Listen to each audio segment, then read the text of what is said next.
Sarah used to fall asleep to the sound of Jack's voice.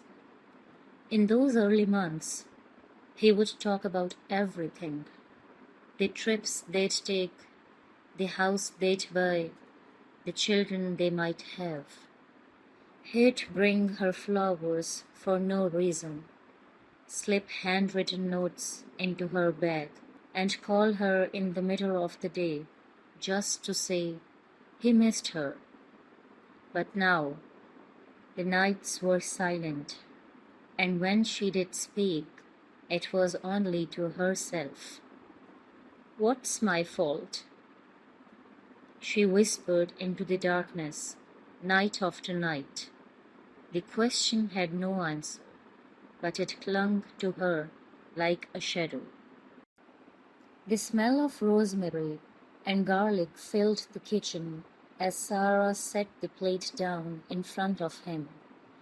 She had spent hours on this, chopping, seasoning, tasting.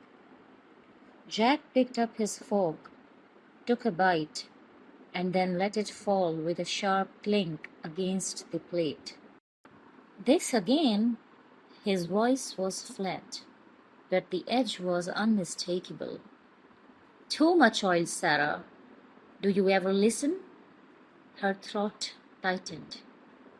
"I spent hours on this, Jack. I thought you'd like it." He didn't look at her. "You never get it right." The words landed like stones. She sat down across from him, her appetite gone, the steam from her own plate curling into the air between them like a ghost. It wasn't just the food. It was the laundry, the way she folded towels, the way she laughed too loudly at dinner with friends.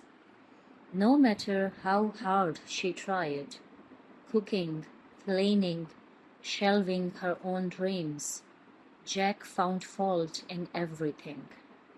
His words became daggers, and she learned to flinch before they landed.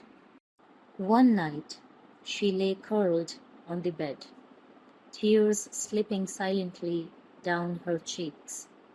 From the hallway, his voice carried, cold, echoing.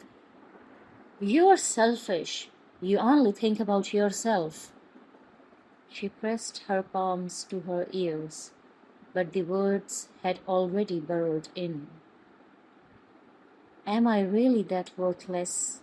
she whispered into the dark.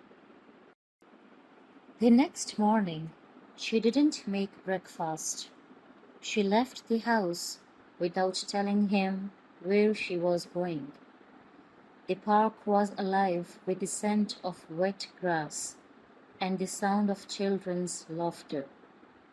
Sunlight spilled through the trees, warm on her face. She sat on a bench and watched the world move without her. For the first time in months, she felt her lungs fill completely. Something inside her shifted. She realized she was disappearing in the shadow of his anger. And for once, she chose herself. She walked, she breathed, she laughed with friends, and she thought, "I am enough."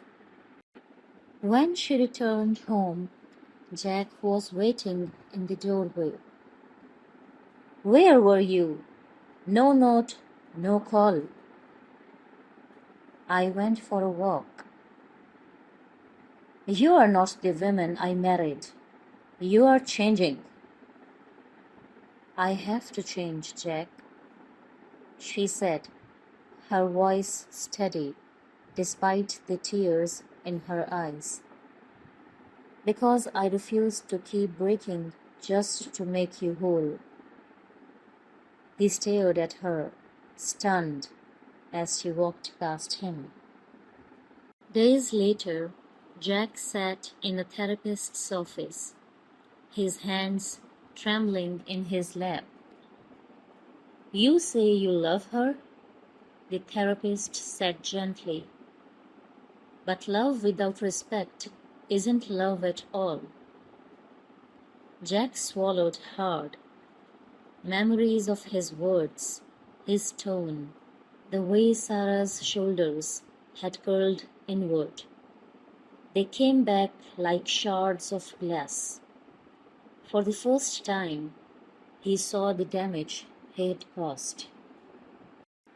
One evening, his phone buzzed. A name flashed on the screen.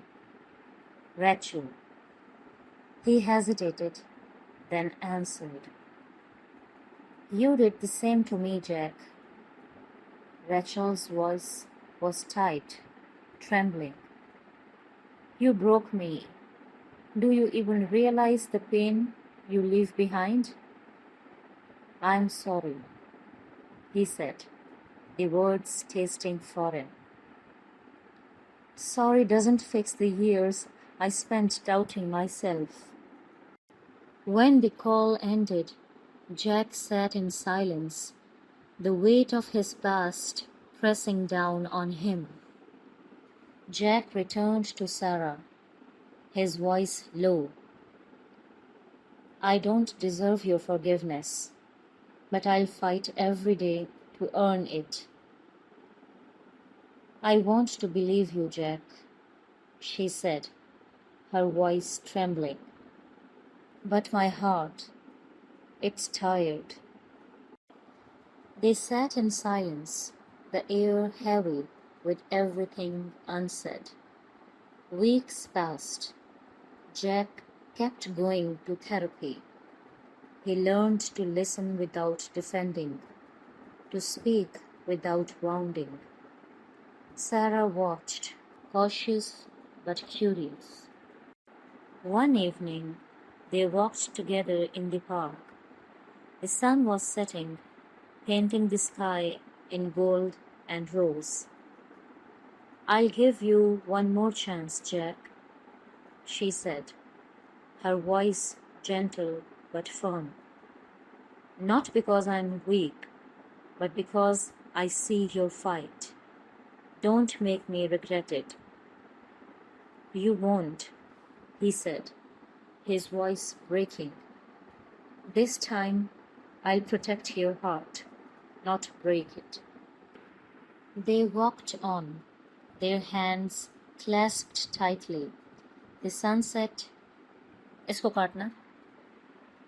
The sunset burned behind them, uncertain but hopeful.